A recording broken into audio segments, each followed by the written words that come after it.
I move that the Regulatory Standards Bill be now read a first time. I nominate the Finance and Expenditure Committee to consider the bill, and at the appropriate time I intend to move that the bill be reported to the House by 23 December 2025. Madam Speaker, I'm extremely excited to introduce the Regulatory Standards Bill to this House.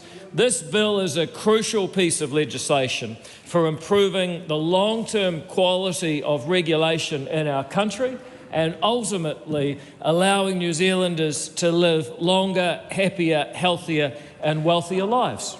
But the left, the political left, have got themselves in quite a lather about the Regulatory Standards Bill.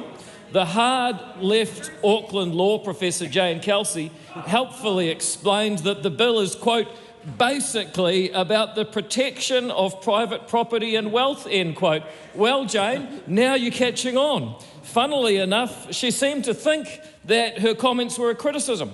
And judging by some of the commentary I've heard from the other side of the House, I'm not sure that they know what's in the bill, but thankfully my job is to explain it. In a nutshell, if red tape and regulation is holding New Zealand back because politicians find it politically rewarding to tie them in red tape, then we need to make regulating less rewarding for politicians by putting more sunlight on their activities. That is how the Regulatory Standards Bill will help New Zealand get its mojo back. This bill turns the explanation from politicians, because we said so, into because here is the justification according to a set of principles. And to the rest of my colleagues across the House, if you want to tax someone, take their property, restrict their livelihood, you can, but you'll actually have to show why it's in the public interest. The bill demands you show you're working. It aims to reduce the amount of unnecessary poor quality regulation by setting a clear standard for what good regulation should look like through a set of principles in primary legislation. And those principles of responsible regulation focus on the effect that legislation has on rights and liberties, as well as establishing processes for good lawmaking. In setting the standards this way, the bill seeks to bring the same level of discipline to regulating, that is, placing restrictions on the use and exchange of private property, as the Public Finance brings to public spending or the Reserve Bank Act brings to monetary policy, with the Ministry for Regulation playing a role akin to that of the Treasury.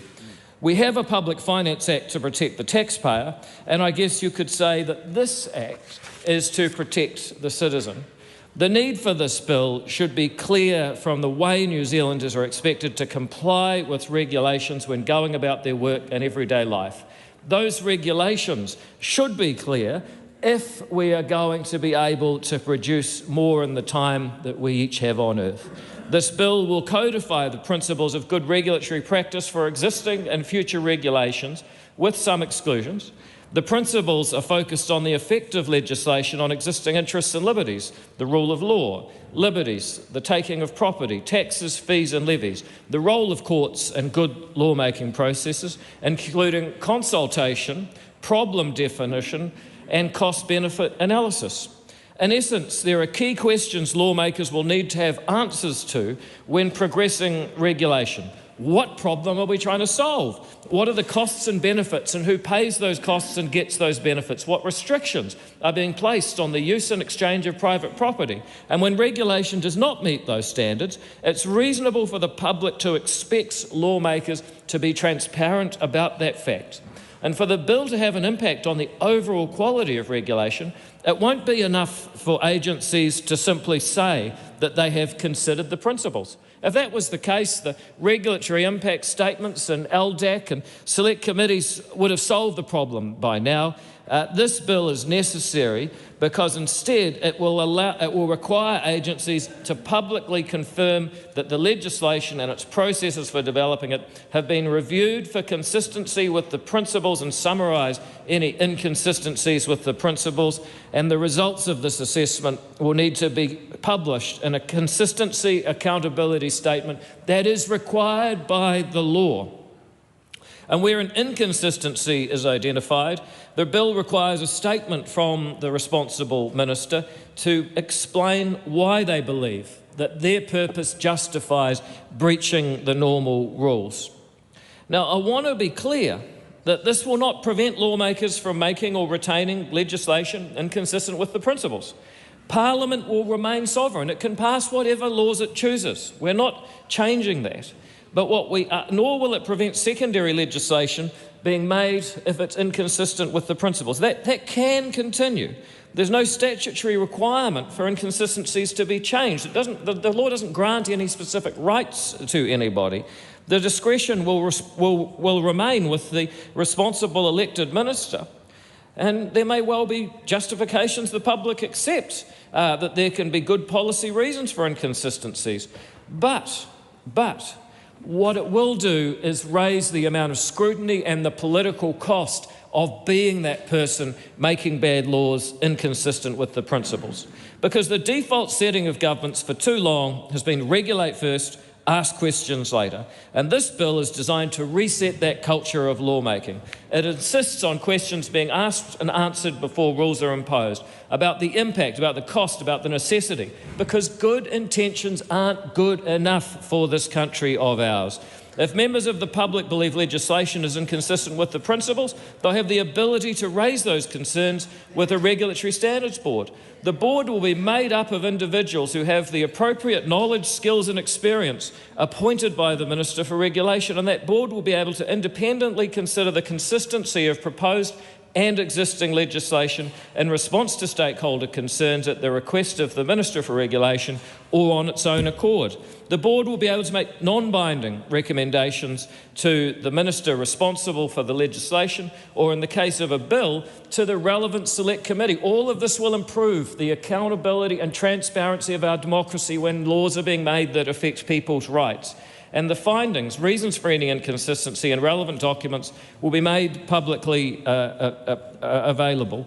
Finally, the bill will also increase regulatory quality by supporting the Ministry for Regulation in its oversight role, by allowing it to request information on in aid of system of regulatory sector reviews, and also to report on the overall regulatory management system. So we make it a norm to stand up for people's rights, to go about their business and get things done without being needlessly tied up in red tape. Mr. Speaker, at the heart of this law is a desire for New Zealand to get its mojo back by changing the incentives for politicians so that we don't have the kind of red tape and regulation that is holding us back in 3 different ways. Number one, Mr. Speaker, it adds too much cost to the things that people would like to do. Too often we have builders saying it takes me twice as long to build the thing, to get permission to build the thing, as actually build it. We get educators who say, all I wanted to do was unleash the creativity and potential of young minds, and all I actually do is fill out papers for the Ministry of Education. We get people in finance who say we spend more time asking what sort of cat food do you buy than they do actually helping people achieve financial independence, which is what they went into business for. Too often those costs make life more expensive than it needs to be, and that is part of the reason we have a cost of living crisis, which is really a productivity crisis. But then there are the things that don't happen at all. And the reason that they don't happen is because people have been burned too many times by the expensive regulatory costs that they've seen in other activities. I talk to people who've developed properties for 30 years. They say, people come to me with propositions now and I just say no because it's too hard. It's the things that don't go ahead that have left, among other things, a generation of young New Zealanders feeling they have no pathway to owning their own part of a property-owning democracy. And finally, Mr. Speaker, all of that accumulated red tape and burden is seriously affecting our culture. And I often tell the story of the climbing walls, where I understand Sir Edmund Hillary first learned to climb in the Epsom electorate. Today they are walled off with a sign saying, do not climb. Our regulatory culture is not just adding cost to things we do and stopping us from doing things that might have otherwise given people a more affordable, happier life. It's actually dulling our culture to the point that I'm not sure we could any longer produce a Hillary, because it is killing the can-do Kiwi attitude and the number 8 wire dream that we like to see in ourselves. Madam Speaker, for all of these reasons, I commend this bill to the House, and I hope it will be a great piece of New Zealand's infrastructure so we can all live better lives. Thank you, Mr Speaker. I call the Honourable Dr Duncan Webb. Point of order, Maramino Kapaki. Madam Speaker, I raise this point of order under Standing Order 269. I'm concerned that the departmental disclosure statement for this bill has failed the transparency test under Standing Order 269. They did not properly consider the ways that this bill undermines the United Nations Declaration on the Rights of Indigenous Peoples, aka UNDRIP. UNDRIP is an international agreement of which Aotearoa is still a party to, and the bill we are discussing today would raise the ex-parties. This is not a point of order. This is a debating point, and I suggest that you use this in your allocated time slot. So it's not a point of order. Sorry, Madam Speaker. I'm not taking it as a point of order. It's a debating point. Thank you. I think I've just dealt with the matter.